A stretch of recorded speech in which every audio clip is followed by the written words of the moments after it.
everyone, I'm Lisa with Down to Earth Gardening Design, and welcome to our video today, which is on how to prune a climbing rose. So first I want to talk a little bit about climbing rose, and the one I'm going to work on here you may recognize from some other videos. I want to get to the when is the perfect time to prune it and why do we want to prune our climbing rose before we get to the how. And then I'm going to try to break it down to some easy steps. And then at the very end of the video, we're just going to do a quick and simple recap for you.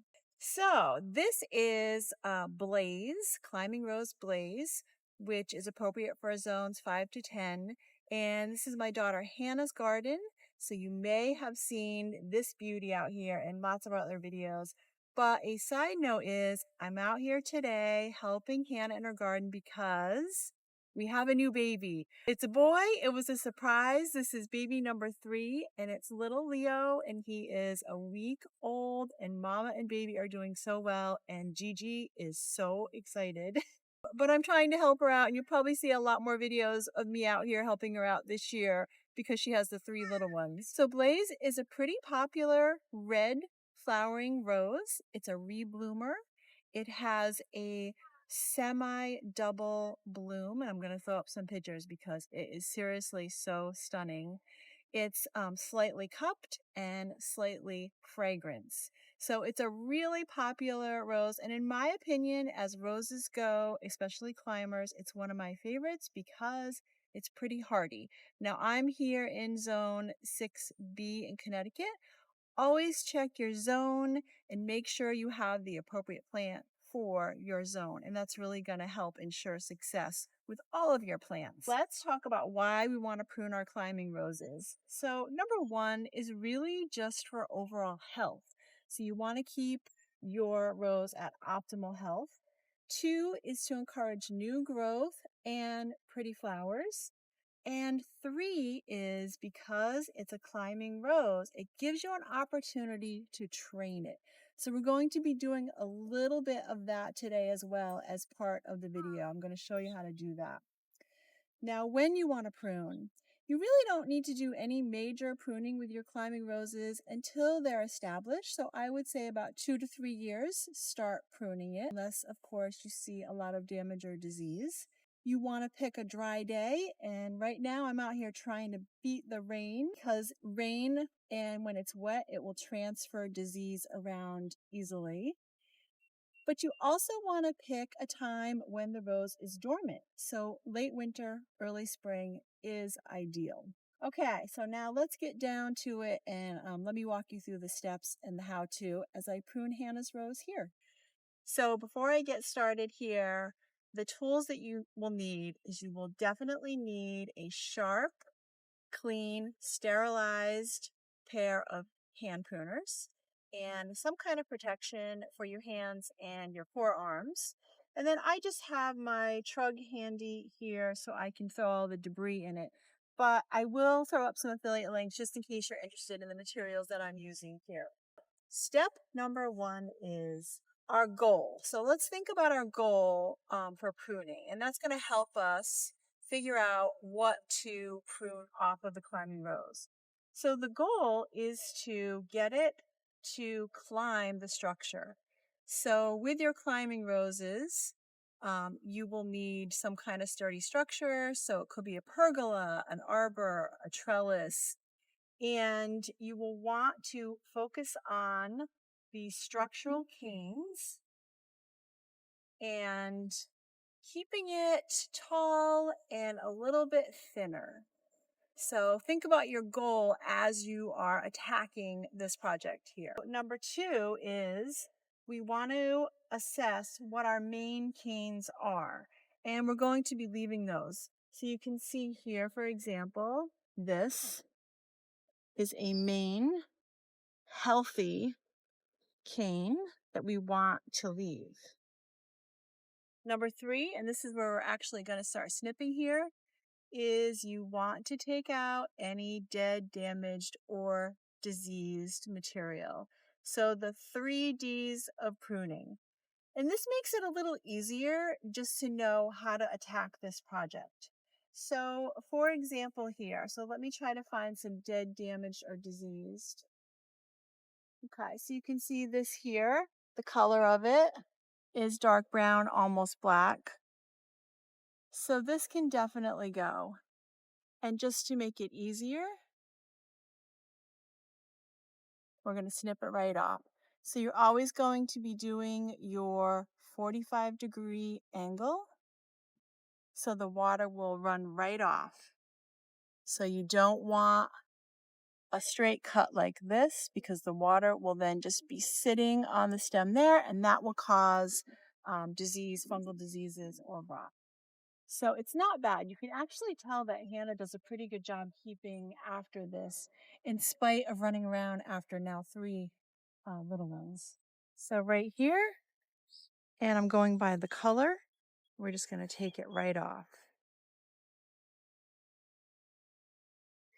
So just a little tip on pruning here. When I'm pruning my shrub roses, and you may have seen our knockout shrub rose pruning video, I'm taking a lot more off of my shrub roses.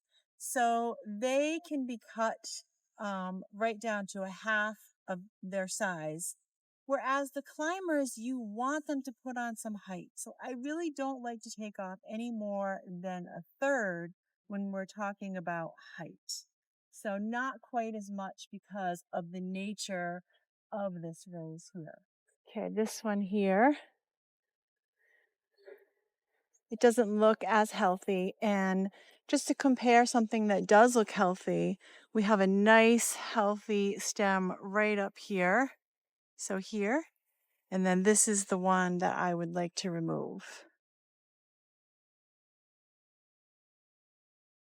Okay, so here is a great example. We have some dead, damaged, and diseased on this cane right here. And so what you really want to do is you want to cut it back to a healthy stem or some healthy growth. So this is a good spot right here. And it's great to do this in steps because there is a lot of growth on this one here. Okay, next step is, so remember we talked about structure and how it is time to do a little training with our climbing rose here. So what you want to be eliminating now is any of the canes that are in a horizontal direction. So we want it to go this way, and it could even come back down or start going over the top here since this is a little arbor. So anything that's basically going sideways, that is going to be difficult for me to tie up. So for example, this here, and I'm just going to cut it right back.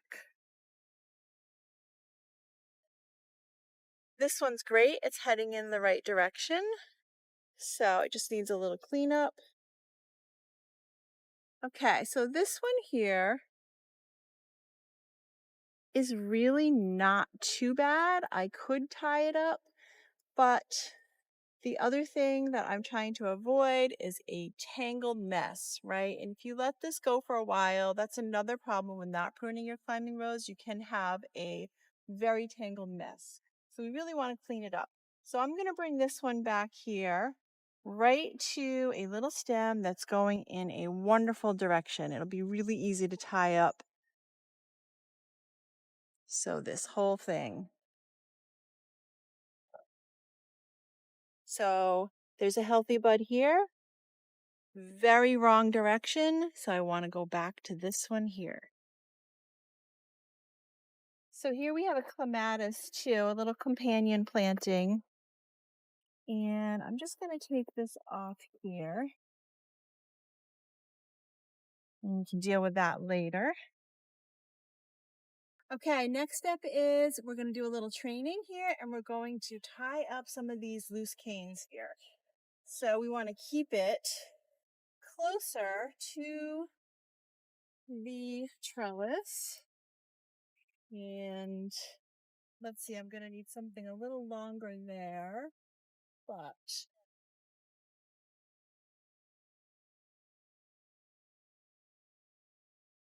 we can use this here. Usually the soft ties come on a roll, and I've just cut it up a little bit and I do recycle them because I use them so much. If you can weave it in and out of your trellis or your arbor or pergola, then that's great too. So we're just trying to lightly pin it up a little bit. I also want to kind of keep it a little tighter to this arbor so no one gets snagged on it as they're walking under it, because it is a nice little pathway that goes underneath as you enter the garden. Keep this tight here. You can really see the ties right now until the new growth comes in. And because it's green coated, it'll be really covered here. So anything that's kind of sticking out or loose, we're just going to give it a tie up.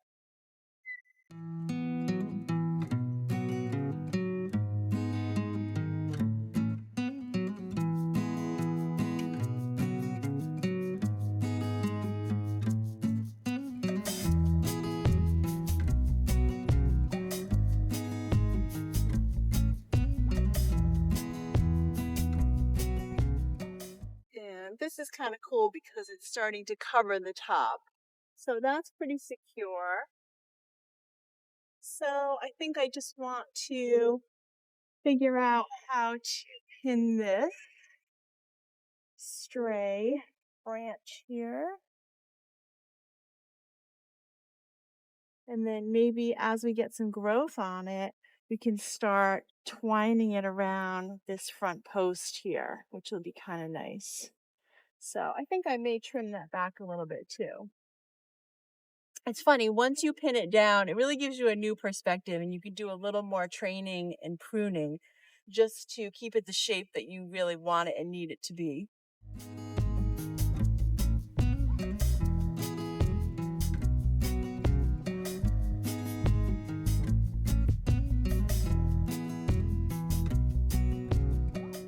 Okay, last step, and this is also very important.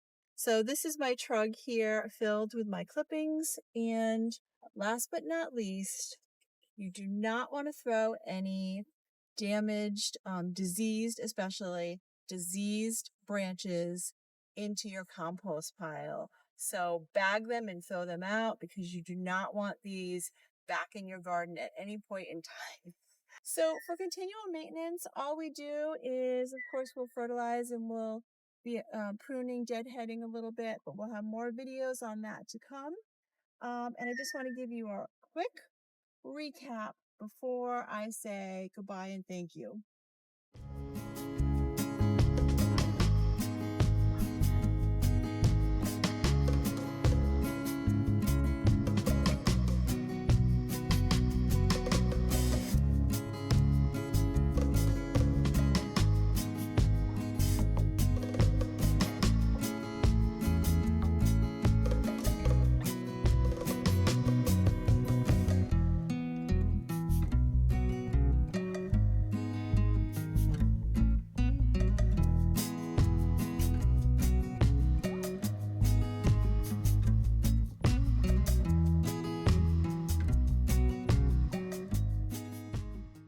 Okay, that's it for today, and I'm going to go back in. I'm going to get some baby snuggles before I leave, but thank you so much for joining me. I appreciate all of you at home watching, and if you liked our video, please go ahead and give us a thumbs up and subscribe to our channel for some future gardening fun.